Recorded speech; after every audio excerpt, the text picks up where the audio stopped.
భారతదేశంలో అందాల పోటీలు ప్రారంభమైనాయి. ఇందులో 120 దేశాల ప్రతినిధులు, 250 మంది కళాకారుల ప్రదర్శనలతోని దీన్ని తెలంగాణ ముఖ్యమంత్రి రేవంత్ రెడ్డి దీన్ని ప్రారంభించారు.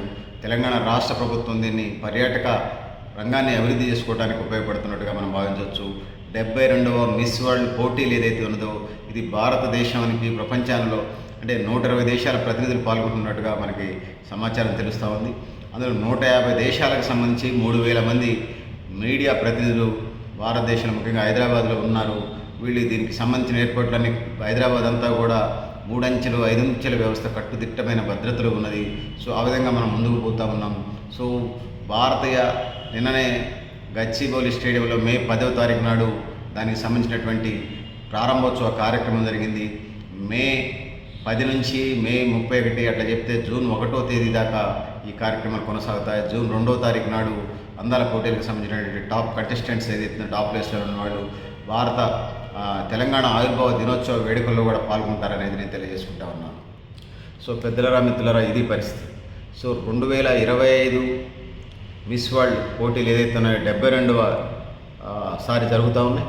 దానికి సంబంధించి గచ్చిబౌలి స్టేడియంలో తెలంగాణ సంస్కృతి సాంప్రదాయాలు, భారతీయ సంస్కృతి సాంప్రదాయాలను ప్రతిబింబిస్తూ సుమారుగా 250 మంది కళాకారులు ఈ ప్రదర్శనలు ఇవ్వడం జరిగింది. దీనికి సంబంధించినటువంటి భారత ప్రభుత్వ ప్రతినిధులతో పాటు తెలంగాణ ముఖ్యమంత్రి జూపల్లి, ఇంకా సంబంధిత పర్యాటక శాఖ మంత్రి జూపల్లి కృష్ణారావుతో పాటు రాష్ట్ర ప్రభుత్వానికి సంబంధించిన ప్రముఖులంతా ఇందులో పాల్గొనడం జరిగింది. ఈ 72వ మిస్ వరల్డ్ పోటీల్లో 120కి పైగా దేశాలు ఇందులో పాల్గొంటున్నటువంటి నేపథ్యాన్ని మనం చూస్తూ ఉన్నాం. సో ఇందులో భారత్ తరఫున మిస్ ఇండియా నందిని గుప్తా ప్రాతినిధ్యం వహిస్తున్నటువంటి సందర్భాన్ని మనం చూస్తూ ఉన్నాం. సో భారత్ అంటే మిస్ ఇండియా ఏమంటారు మిస్ వరల్డ్ పోటీలకి నందిని గుప్తా రిప్రజెంటేటివ్గా ఉన్నారు ఇప్పుడు మనకి. సో ఇవన్నీ కూడా ఈ నెల 31 వరకు జరుగుతాయి. జూన్ 1వ తారీఖున హైటెక్ సిటీలో గ్రాండ్ ఫినాలే జరుగుతుంది. దాని తర్వాత మొదటి 3, 4 స్థానం నుంచి సుందరిమణులు జూన్ 2వ తెలంగాణ ఆవిర్భావ దినోత్సవాల్లో పాల్గొంటారని చెప్పేసి తెలంగాణ ప్రభుత్వం తరఫున మనకి కనపడుతూ ఉంది. సో దాంతో పాటు ఈ గచ్చిబౌలి స్టేడియం ప్రారంభానికి మిస్ వరల్డ్ పోటీలు 1000 మందికి పైగా గెస్టులు, టాలీవుడ్, బాలీవుడ్, ఇతర సెలబ్రిటీలు అందరూ కూడా ఇందులో పాల్గొన్నటువంటి నేపథ్యాన్ని మనం చూస్తూ ఉన్నాం. 120 దేశాలకు సంబంధించిన వాళ్ళు స్టేడియం కంటెస్టెంట్తో నిండిపోయిందనేది, ఓటర్లు ఖాళీ లేదు, కట్టుదిట్టమైన భద్రతలో హైదరాబాద్ నగరం ఉందని చెప్పొచ్చు. ఆసియా నుంచి 22 దేశాల ఆసియా నుంచి 22 దేశాలు, ఆ తర్వాత ఒగ్గుడోలు కళాకారులు ఆకట్టుకుంది. సో ఆ విధంగా ర్యాంప్ పైకి వచ్చారు. మొత్తం 22 దేశాల నుంచి కంటెస్టెంట్స్ ప్రాతినిధ్యం వహించారు ఆసియా ఖండానికి సంబంధించి. అయితే సంస్కృతి సాంప్రదాయాలు కనిపించేలాగా వాళ్ళ యొక్క డ్రెస్సింగ్ ప్రదర్శన చేశారు. మిస్ ఇండియా నందిని గుప్తా వచ్చినప్పుడు స్టేడియం కరతాళ ధ్వనులతోని. సో లోకల్ ప్రేక్షకులు చాలామంది ఉంటారు కదా, కట్టుదిట్టమైన భద్రతను అయితే ఇప్పటికే చెప్పినట్టుగా ఏర్పాటు చేశారు. ఇందులో తెలంగాణ జరూర్ ఆనా అనేటువంటి నినాదాలతో మారుమోగింది స్టేడియం అంతా. గచ్చిబౌలి స్టేడియం 120 దేశాల ప్రతినిధులు ఇందులో పాల్గొన్నటువంటి సందర్భాన్ని మనం చూసాం. 31 ఈ నెల 31 అంటే మే 31, 2025న ఫైనల్స్ జరుగుతున్నటువంటి పరిస్థితి మనం చూస్తూ ఉన్నాం. సో మే 31న ఏదైతే హైటెక్స్ వేదికగా మిస్ వరల్డ్ 2025 ఫైనల్ పోటీ జరిగింది.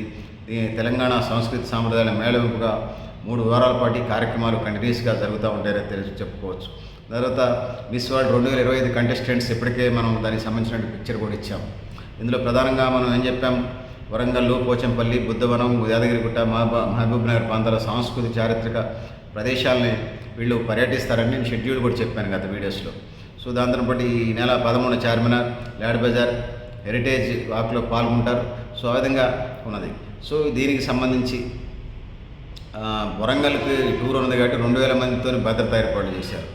అసలు వీటికి సంబంధించి అంటే హైదరాబాద్లో కూడా వేలాది మందితోని భద్రత కట్టుదిట్టం చేసినటువంటి మనం చూస్తూ ఉన్నాం. సో మెరిసినటువంటి తెలంగాణ 120 దేశాల నుంచి ప్రతినిధులు పాల్గొన్నారు. తెలంగాణ సంస్కృతి సాంప్రదాయాన్ని ప్రదర్శించిన 250 మంది కళాకారులు పాల్గొన్నారు. సో పర్యాటక రంగాన్ని అభివృద్ధి చేసే క్రమంలో అందాల పోటీలు జరుగుతున్నట్టుగా మనకు అర్థమవుతుంది.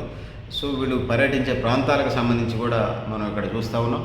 సో ఏది ఏమైనా తెలంగాణ ప్రయోజనాలు అంతర్గతంగా దాగి ఉంటాయి అనేది మనం చెప్పొచ్చు. పెద్దల మిత్రులారా, మీరు కూడా మీ అభిప్రాయాన్ని కామెంట్ బాక్స్ రాయడం తెలియజేస్తూ, సో అందాల పోటీలను వ్యతిరేకించే గళాలు వినపట్ల అందాల పోటీని మద్దతు ఇచ్చేది అదొక వ్యాపార రంగంగా మనకి కనపడతా ఉంది. సో అయిన తర్వాత యుద్ధ వాతావరణంలో మాట్లాడే పరిస్థితి లేకుండా ఉన్నది కాబట్టి లక్కీగా రేవంత్ రెడ్డి ప్రభుత్వానికి అదొకటి కలిసి వచ్చినట్టుగా ఉంది. సో ఇది పరిస్థితి మిత్రులారా, పెద్దలారా, మీరు కూడా మీ అభిప్రాయాలు కామెంట్ బాక్స్లో రాయండి. అందాల పోటీలు వ్యతిరేకించే పార్టీలు యుద్ధం కార్యక్రమాల్లో ఉన్నారు.